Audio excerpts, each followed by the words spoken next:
Emirates GBR. We just had a moment to get to know Dylan Fletcher, the Olympic gold medalist driver, stepping in for Sir Ben Ainsley. There's the rest of the crew. Stevie, there's a lot of Olympic hardware on there with Hannah Mills, the GOAT, with 2 gold medals of her own. Yeah, she'll enjoy these shifty conditions, but I think it was Neil Hunter and Nick Hutton I'd have my eyes on there. Big grinders, a lot of horsepower, means they can get a very quick wing movement. Heavy hitters across the board here as we take a look at Australia. Remember, they won 3 seasons in a row of SailGP, and across the board with the addition of Chris Draper, that's a powerful squad. Yeah, I think Chris Draper's slotted in really well. And Tash Bryant, you know, she really loves these windy conditions, and on any foiling boat, she's pretty good. But again, Sam Newton up in the front there. Him and Kinley Fowler really bring that big horsepower into the grinding setup. So I think that boat speed, we shouldn't underestimate the fitness of the grinders, how important they are. 42 seconds to go. Well positioned is Dylan Fletcher for that optimum spot on the start line. The red start line there, the blue triangles where they'll be wanting to hit, but all they'll want's boat speed. Our Rolex pole predictor sits on board Slingsby's Australian boat with 25 seconds to go. All the boats are well spread out here. It's all going to come down to acceleration, execution from here. Australia first to turn the boat towards the line. Emirates Great Britain, well, 150 metres back with 15 seconds to go. Now they start to wind it up. 12 seconds to go. Spain late to turn. They attack Fletcher on board Emirates Great Britain. Tom Slingsby winds it up. Here come the Aussies. How's your timing, Tom Slingsby?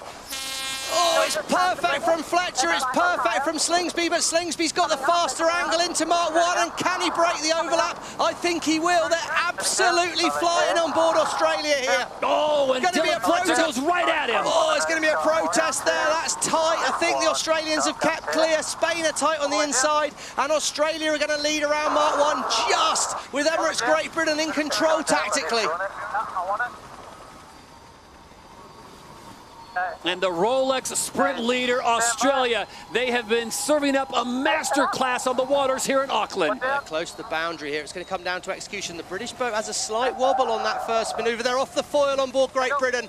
That's a disaster for the British. At this level, you cannot make that mistake. Spain have executed well. Australia have executed well. And Emirates Great Britain are going to be out the back. Stevie, we've seen this movie before when you've got teams like Emirates GBR and Australia doing battle, and that lets the Spanish and Diego Botín slide back into the picture. They were in 3rd at mark number 1, and now they are looking very good, just 100 meters behind the Aussies. Yeah, but 100 meters at this stage of the race is a lot, and this Australian boat's been the form team.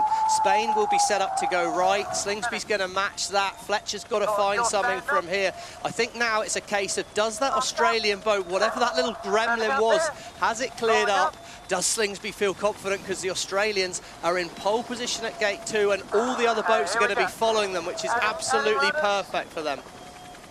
No surprise here, the Australians won 2 of the 7 fleet races to get to this point, but to Stevie's point, race number 7, they retired after only 2 legs, reporting problems on board. Looks like the shore crew did a great job getting them back and running here in the final. Yeah, well, let's remember there's $400,000 up for the winner of this race, Todd. So there's plenty of motivation beyond just the overall points. Professional athletes they may be, but they'll still love that prize money. And it's going to come down to the really strong execution. Nice turn there. They tack the boat through the wind. Brilliantly executed. Boat already heeled on top of them there. Draper, the wing trimmer, well, he's slotted into this team so well. Absolutely seamless. And the Spanish are catching, but Australia, great controlling position at this point. Emirates GBR dropping back to 3rd after that little skirmish with Tom Slingsby and the Australians. So now it's a match race within 100 meters between the 3-time champions, Australia, and the Spanish, going 1 and 2. Winner takes all here. There we go, our Rolex chasing time shows they're just 7 seconds in it. They're really tied together here. See the different colours on the water there, Todd, the different textures to it. Shows there's really variable wind out there. Australia sailing into a lot of breeze right now, and expect to see them start accelerating. Draper says a header, that means it's taking them away from the mark, which strategically will be good news for them. Spain are going to lose a few metres to the Aussies here. Look at the speed difference as Australia hit that gust of wind.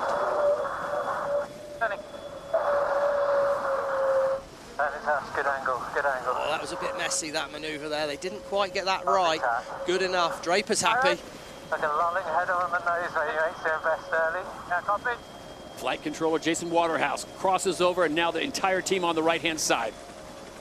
It's very calm on board, isn't it? Real calming voice from Chris Draper there. A lot of experience as a wing trimmer. Stepped away to do a bit of coaching last season, but Slingsby snapped him up when he heard he was free and he'd lost Carl Langford, and wow, what a signing that seems to be right now. At the bill. Nice, clean lap to you guys. That's really all they need right now, Todd. Clean lap, just got to stay away. Over 200 metres ahead here, and let's be honest, they look faster, don't they? Spanish are doing a nice job. Great Britain struggling to find much option to get back in the race, and the Australians, well, it's theirs to lose from here. So it's down, back up, and down again before the finish of this event final, and now it is Australia starting to pull away here on leg number 4. Bingo. Nice, good touch. Tash Bryant on the wheel now, steering out of that manoeuvre. Brilliant form from the Australians. 100% fly time. Look at that on the top of their wing, and they're just executing the best manoeuvres in the fleet at the moment. Don't want to jinx them. 4:07. Here we go. Come back to the start, and the Australians and the British were absolutely perfect, but it was Australia with the faster angle to Mark 1. They just kept clear of Fletcher, and maybe Dylan will be regretting that second little dig he took at the Australians after Mark 1, because it was brilliant from both boats. We're on board the Australian boat here. Here comes Great Britain, tries to push Australia. Slingsby reacts, and now he's just clear ahead. I'm sure it was tight, but all was good from the umpires. On board Mark 1, what a view that is as we see how tight it is and the speed they come in. Just clear ahead there, and the British on the inside, but he needed to manoeuvre away a little earlier. Back to live racing action at gate number 4, the DP World Gate. They split the course this time, so Australia going to that favor side, which they have used so many times before. Spain decides to go closer to the shore and right in front of the fans, and it's Emirates GBR in 3rd. Oh, you just know any time you get a split in the race like that as the leader, you're nervous. As soon as you get some separation, a change in the wind means that it could benefit that other team. So Spain right now, have they got more wind? To me, they look like they're going well. Let's come in. Here we go. The Oracle Cloud tells us their wind strength is pretty similar, but Spain are quicker at the moment. Tash Bryant's calling across to Australia by 1. It's a gain to Spain out of the bottom gate there. The split has paid off, but it's Australia now heading towards that windier side. Lisa, who's heading to the most breeze right now? Well, Stevie, it's pretty hectic out here. I think it was a big gain by the Spanish team, so it's going to be neck and neck at this top gate. There we go, the Rolex chasing time, Todd, down to 4 seconds. Right of way will be with Australia if it's close when they come back together, but it could be a split again at the top gate, and it'll be all about who finds the most wind out of this top gate. The gap keeps coming down, and Spain still believing that they can get the win and take down the mighty Australians. And here we go. It comes down to this final leg. This is like 5 of 7. They'll get to this gate, and then the race is on. Yeah, the Spanish look like they were in good wind there, Todd. I wouldn't be surprised to see another small gain to the Spanish here. They could be absolutely neck and neck. Right of ways with Australia. Our ladder lines show a 50-metre lead to Australia. I think it could be closer than that when they come together, but the Spanish are going to turn right. The water looks choppier that side. It's going to be higher risk. Big gain to Spain here. Can they dive on the inside? Could be a last-minute dip behind for Spain. No, they drop the board. They're going to try and dive inside. I'm not sure that's the right move. I do not sure that's the right move. He's going to try and force Australia wide. Oh, it's so tight. They've executed it well, but that was too aggressive for me. I think he should have split the course. Green from the umpires, no penalty. I think the Spanish should have gone the other way and tried to take the split there. That was a mistake for me. So Diego Botín rolls the dice, and it comes up snake eyes there on that last gate. Stevie, they go to the other side. There's more pressure there, and now they split away. Well, they've split away now, but I think they had the chance to just dip straight behind the Australians there. Anyway, very easy sat here from this booth. Diego clearly thought he had a shot at it. He tried it, but they just couldn't stick the manoeuvre. It's now just about, can the Australians do 2 more foiling manoeuvres to get round this final turning mark, and then it could be a victory in front of those Kiwi fans.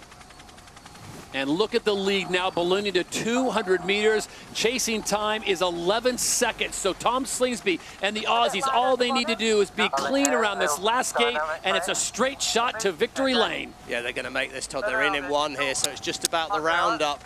Beautiful downwind leg by the Aussies here. 2 300-meter gain. Here we go. Going to get to do it in front of the Kiwi fans. And the Emirates fly time, 82% for Tom Slingsby and the Flying Ruse as they bring it home. And there's the finish line. The sold-out crowd will bring them home. They'd rather see black foils, but they're going to see green and gold as they come to the line. The Emirates winning moment goes the way of the Australians. Oh, well, they've been the form team of the event. They deserve that big celebration. We keep saying, up against... You've got to remember Spain are the defending champions. Right. That's going to mean a lot to Tom Slingsby. He's not won for a while. He's going to love that.